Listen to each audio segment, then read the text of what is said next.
This is a response to some comments that were made regarding the last video, Biblical History, a guide for the spiritually blind. The first comment was made by E1BL4A5. This is a haplogroup that is found in North Africa, the Horn of Africa, and the Middle East, according to modern ancestry testing. So this type probably belongs to someone from Ethiopia or Somalia, but that is just a guess.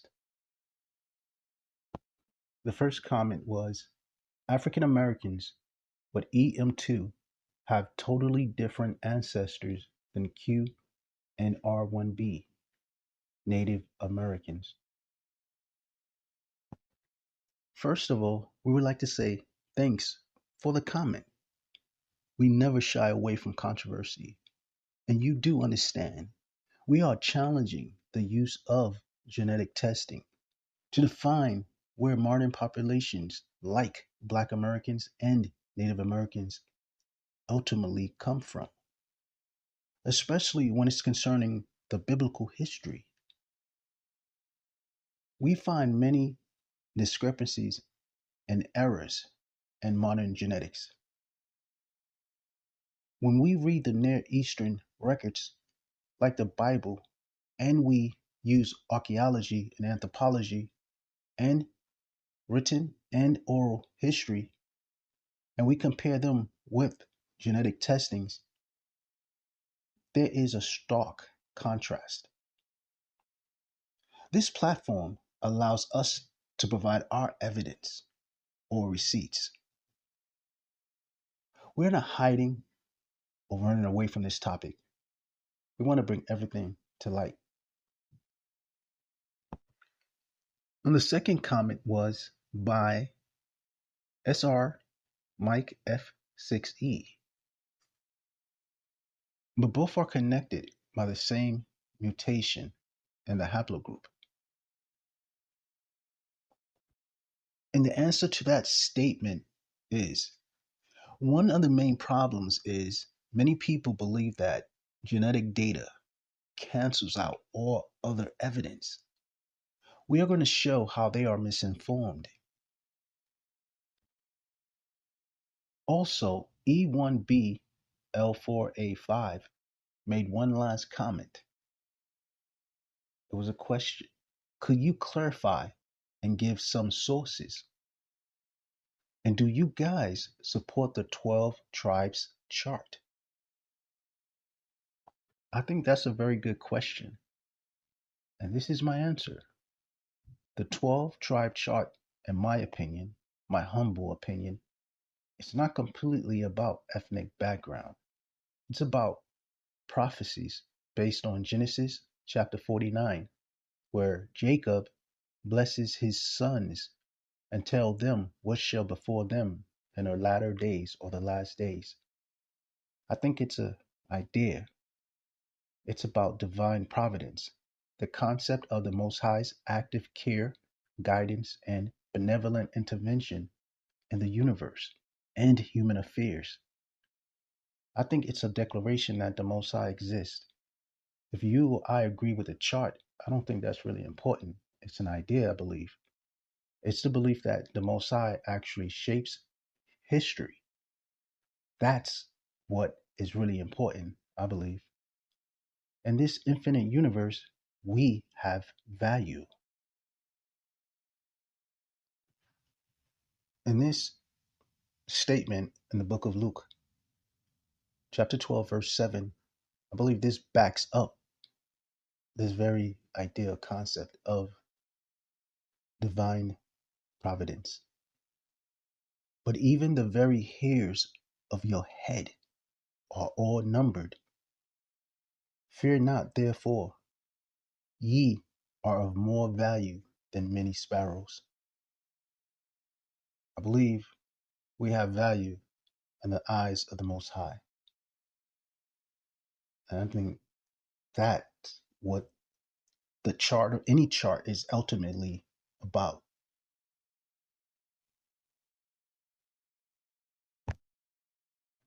And there was another comment by @Theos KEI 8742. Who are you trying to glorify here?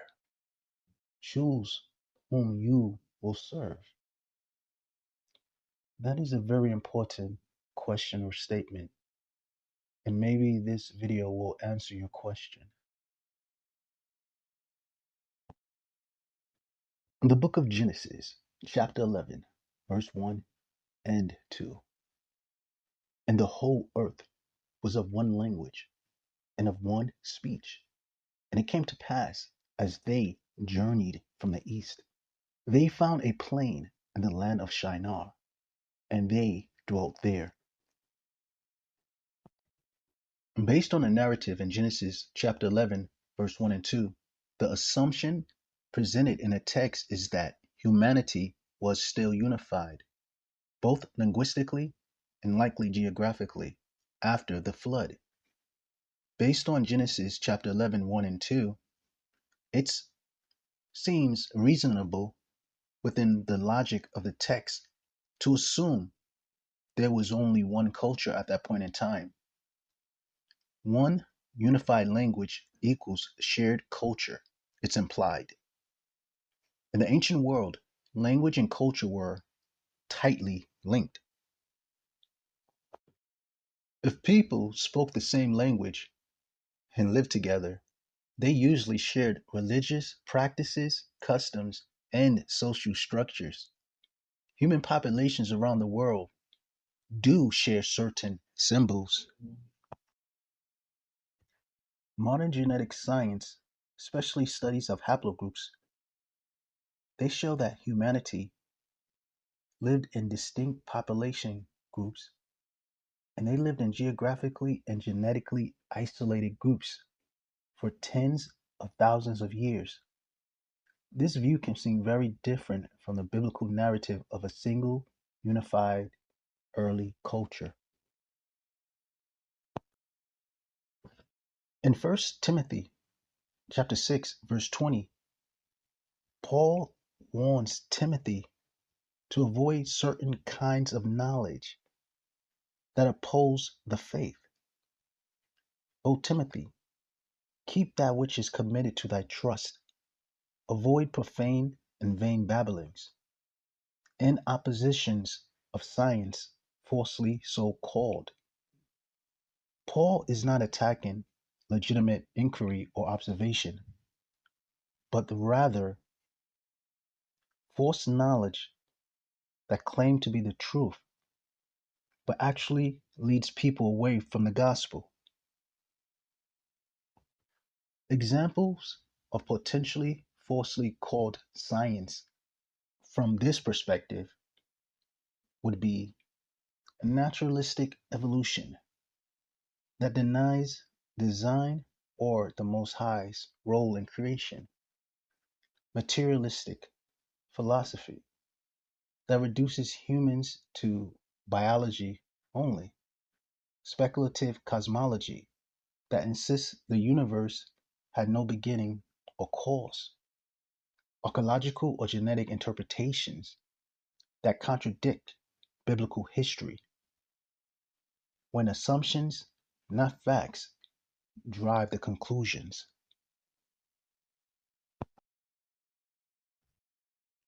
The book of Genesis, chapter 10, verse 32. All the nations of the earth were descended from the sons of Noah. Genesis chapter 10, verse 32 makes a very clear genealogical claim.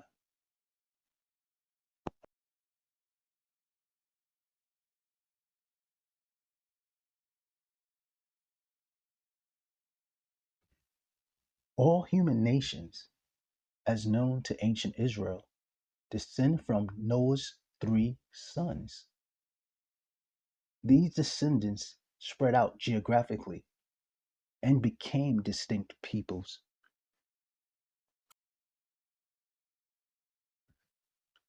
Israel and artificial intelligence, access to global information, no more gatekeepers.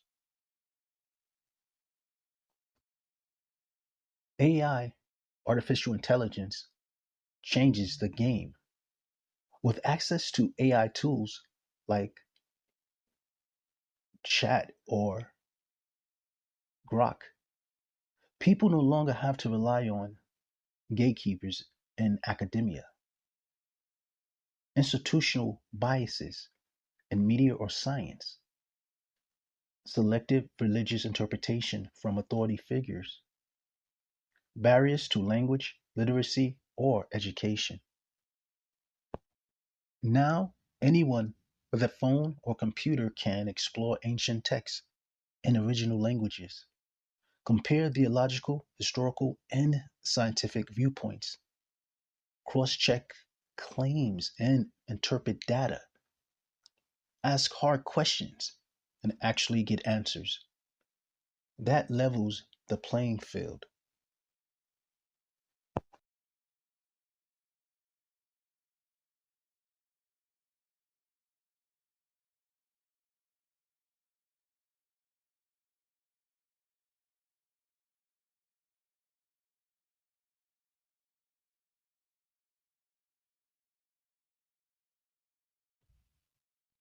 The book of Matthew, chapter 10, verse 8.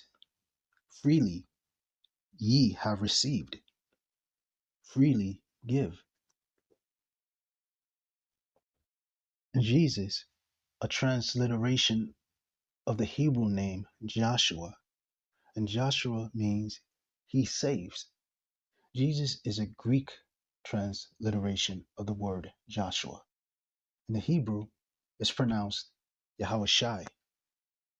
After all, he was a Hebrew, an Israelite from the tribe of Judah, from the royal family and bloodline of the kings of Israel.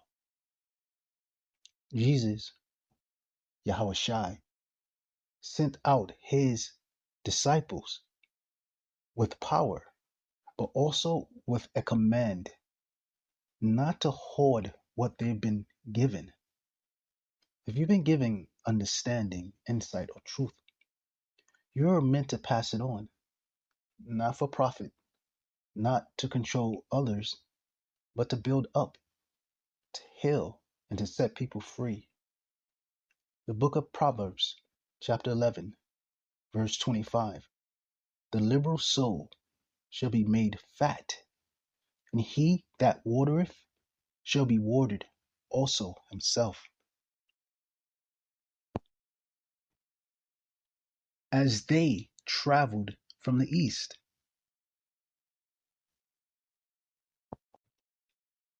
and it came to pass, as they journeyed from the east, that they found a plain in the land of Shinar, and they dwelt there. The general idea is that the people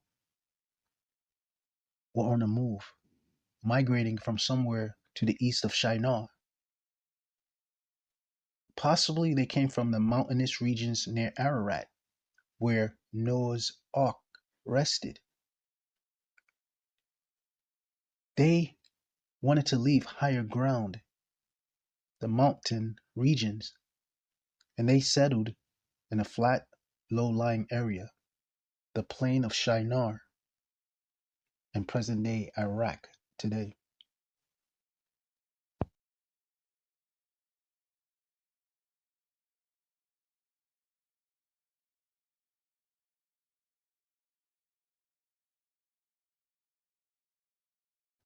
They, the people, brought with them ideas, technologies, and symbols.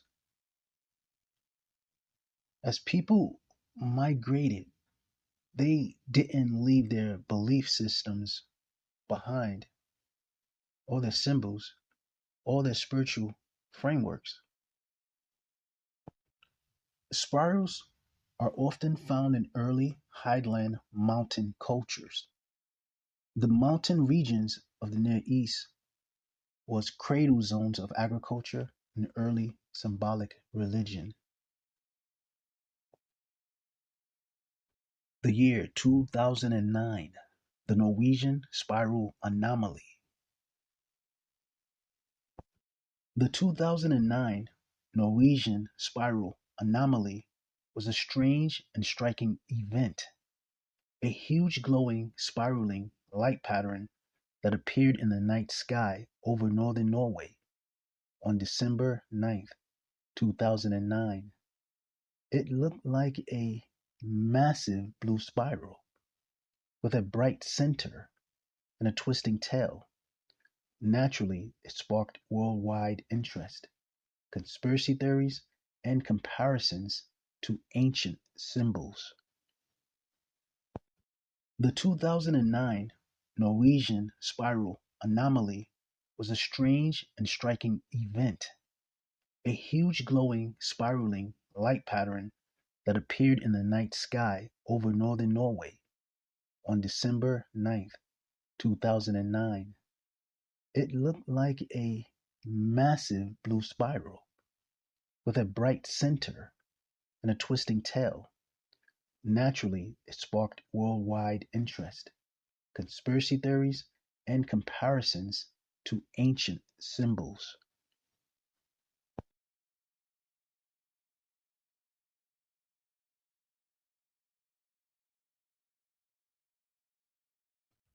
There seemed to be connection to ancient spiral symbols, a resemblance to ancient spiral motifs, which are found in rock art and sacred sites all over the world, including Newgrange, Ireland, petroglyphs in the American Southwest,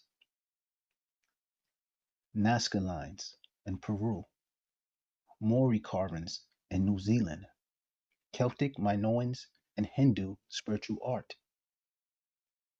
In ancient symbolism, spirals often represent cosmic energy, life cycles, spiritual journeys, the universe or galaxy, the connection between earthly and divine realms.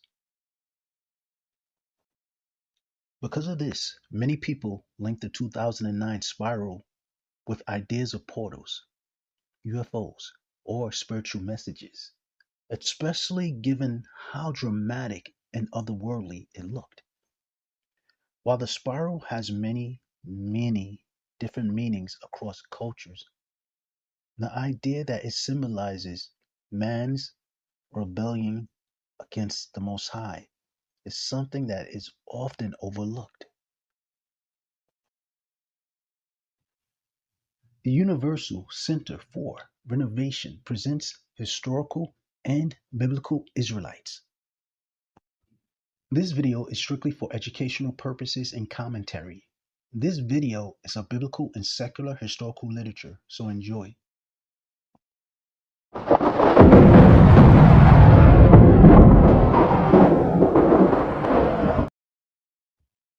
In occult circles or networks, the spiral is seen as a symbol of rebellion against God.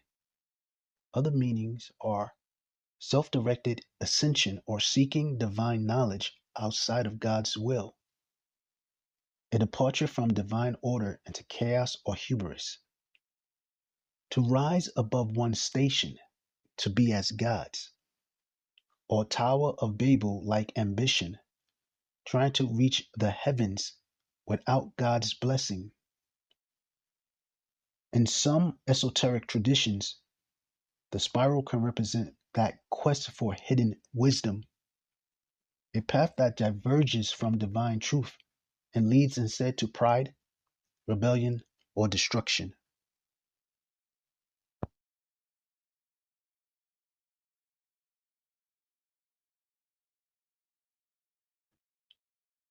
What actually caused the spiral in Norway? The official explanation was a failed Russian missile test, specifically a Balava missile that went out of control during a third stage failure. As it spun and vented fuel in the upper atmosphere, the spiral pattern was created. This kind of explanation fits with the way light behaves at high altitudes, especially during twilight. However, the resemblance to ancient symbols continue to spark fascination, especially among those interested in ancient astronaut theories and symbolism. Given its eerie celestial appearance and the military missile origin, it's not hard to see why some interpret the Norwegian spiral as a symbolic shot into the heavens, a technological act that inadvertently produced an image full of spiritual weight. In that sense, it could be seen as mankind trying to play God, or a modern Babel with the spiral as the emblem of that defiance.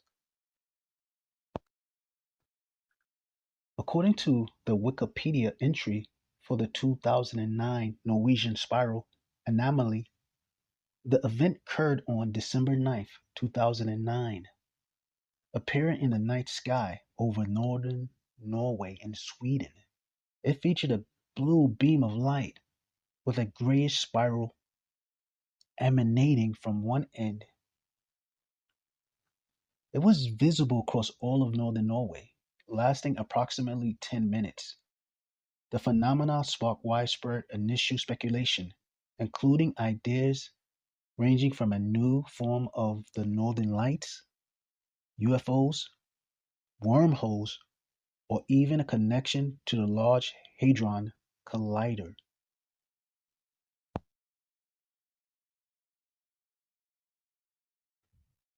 From the Wikipedia article, initial speculations was also suggested that it could have been a rare, never before seen Northern Lights variant. UFO enthusiasts immediately began speculating whether the aerial light display could be evidence of extraterrestrial intelligence, also a wormhole, which is a portal to another dimension. Another deeply compelling point to prove there is a global culture. The spiral is seen as a reoccurring motif across ancient cultures worldwide. It is not just aesthetically striking, it raises big questions about human origins, communication, and shared meaning. From AI overview, the spiral is one of the oldest and most enduring symbols in the world, appearing in prehistoric art, ancient architecture, and various cultures globally. Before the Tower of Babel or Babel, humanity was unified, both in language and in culture, and even in spiritual symbolism. In the book of Genesis, chapter 11, humanity after the flood spoke one language and settled in Shinar, the plain of Shinar. The spiral was a pre Babel or Babel symbol. The spiral was part of a shared sacred knowledge system from the pre Babel era when humanity still spoke one language. And they shared one cosmology and lived with one spiritual unity. And even after the dispersion from the Tower of Babel, this symbol, the spiral, persisted across cultures like a memory or fragment of the original unity. Humanity once had a unified spiritual system, and they still do. After the Tower of Babel and the scattering of nations, this symbol remained embedded in memory, art, and ritual across the globe. Flavius Josephus, a first century Israelite historian, in his work Antiquities of the Jews, particularly Book 1, Chapter 4, in that chapter, Josephus expands on the biblical story of the Tower of Babel and gives us extra biblical insight into the attitude and motives of the people at that time, especially under Nimrod, the king, and supposed instigator of the rebellion against God. Some scholars speak about post flood trauma in the psychological and spiritual climate of the time. After the flood, humanity was starting over, but under a shadow. Their world had been wiped clean. Only 8 people survived, Noah and his family. The trauma of total destruction would have been a living memory, passed on through stories, survivors, and the landscape itself. Imagine generations growing up knowing God wiped out everyone for being wicked. Your ancestors, your cities, your world. Be afraid. This could easily produce fear of divine power, resentment towards divine judgment, a desire for self determination, to never be vulnerable again. In that emotional and spiritual vacuum, Nimrod enters the scene. Some scholars see Nimrod as a political and psychological manipulator. As Josephus tells it, Nimrod exploited public fear and anger, redirected grief and confusion into defiance, preached human greatness, self reliance, and technological ambition. Concerning the Tower of Babylon and the confusion of tongues. Now the sons of Noah were 3, Shem, Japheth, and Ham, born 100 years before the deluge, or the flood. These first of all descended from the mountains into the plains, and fixed their habitations there, and persuaded others who were greatly afraid of the lower grounds, on account of the floods, and so were very loath to come down from the higher place to venture to follow their examples. Now the plain in which they first dwelt was called Shinar.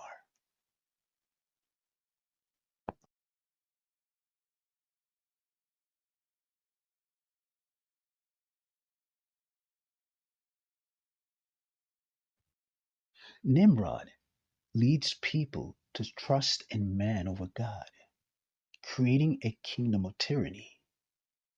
The post-flood generation, traumatized and defiant, seeks to elevate itself above divine judgment.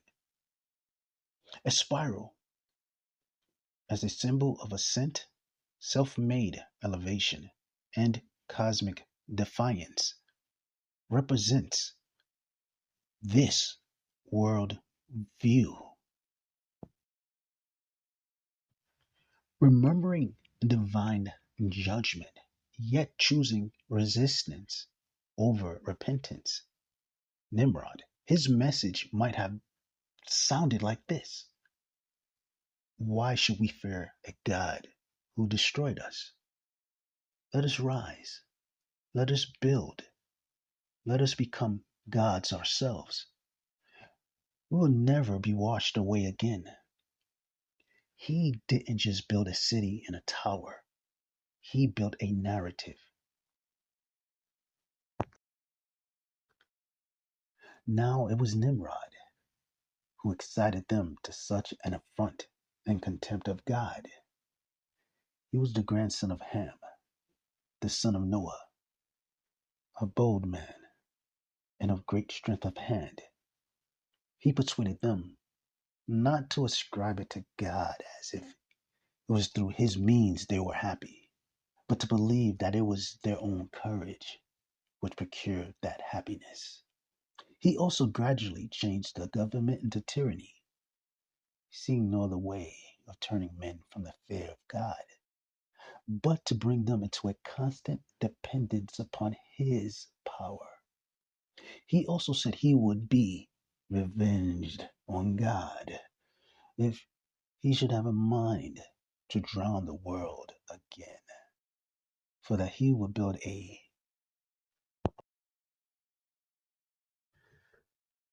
tower into the heavens.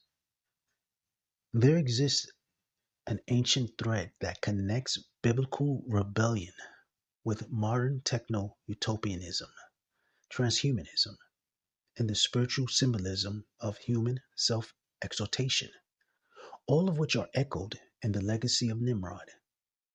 Modern humanity isn't building a literal tower to the heavens, but we're doing it technologically and philosophically.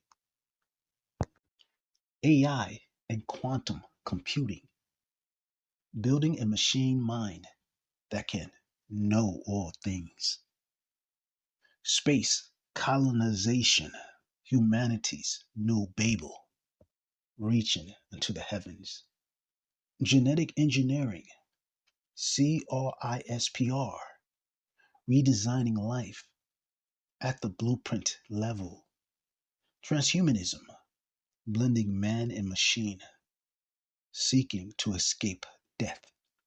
Globalism, creating a unified global system economically, technologically, even spiritually. These echoes Babel's core impulse. Let us ascend. Let us transcend our limits. Let us become gods. This is a cosmic rebellion. So the symbolism is layered. The sky, spiral stars. And we're going to go into this in more upcoming videos to further elaborate and explain. Ancestors ascend to the heavens after death. The earth and the skull cult. This is going to be explained in an up and coming video. Ancestors remained among the living, guiding and protecting. Nimrod's rebellion, redirecting people to rely on their own dead ancestors instead of God, building a spiritual system based on memory and defiance, not obedience. In that sense, the spiral sky in our image is not only cosmic beauty, it's also a turning point in human spirituality. The seed of both ancestor reverence and idolatrous systems that spread throughout Mesopotamia. This global culture that Nimrod promoted human deification.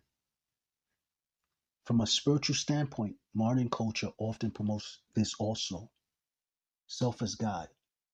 You define your truth, identity, destiny. Modern genetics allows mankind to remake themselves scientifically. Immortality without God. Digital consciousness. Cryonics, life extension. Unity without the spirit. Technological or political unification with no divine anchor.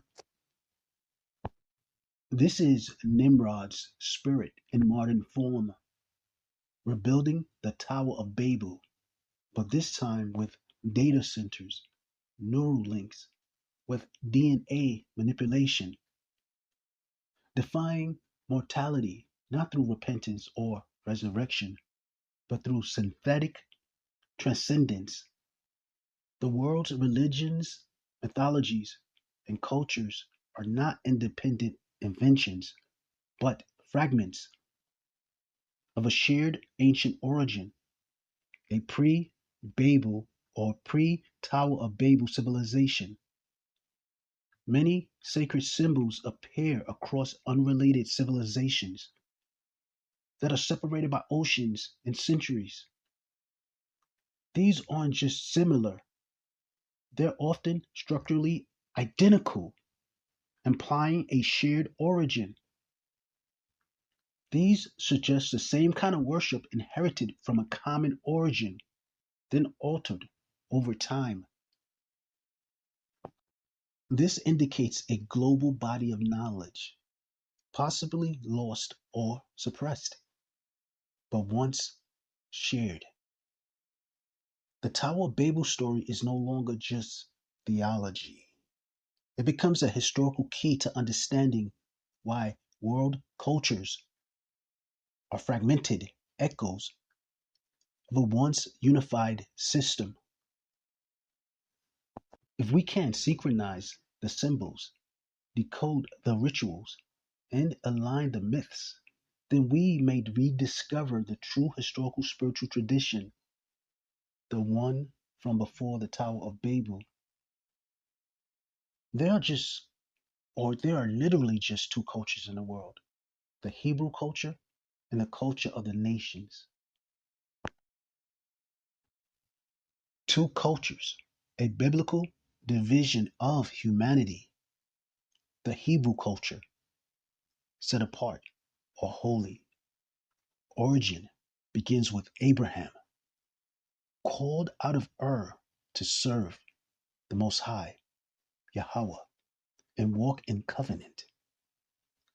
Covenant identity, a people chosen to be distinct, holy, and to bear the knowledge of the Most High, Yahweh. Purpose, to preserve divine truth, reveal God's nature and birth of the Messiah. Value, Torah, moral law, the fear of God, family, purity, justice, truth, worship of the one true God. The nations, Hebrew, Goyim, Gayam, all other peoples and cultures that did not preserve the knowledge of God, often descended into idolatry, self-deification, nature worship, and occultism, built civilizations and empires founded on human strength, divine impersonations, and religious confusion. The Tower of Babel spirit repeatedly persecuted the Hebrew people and sought to replace their covenant identity.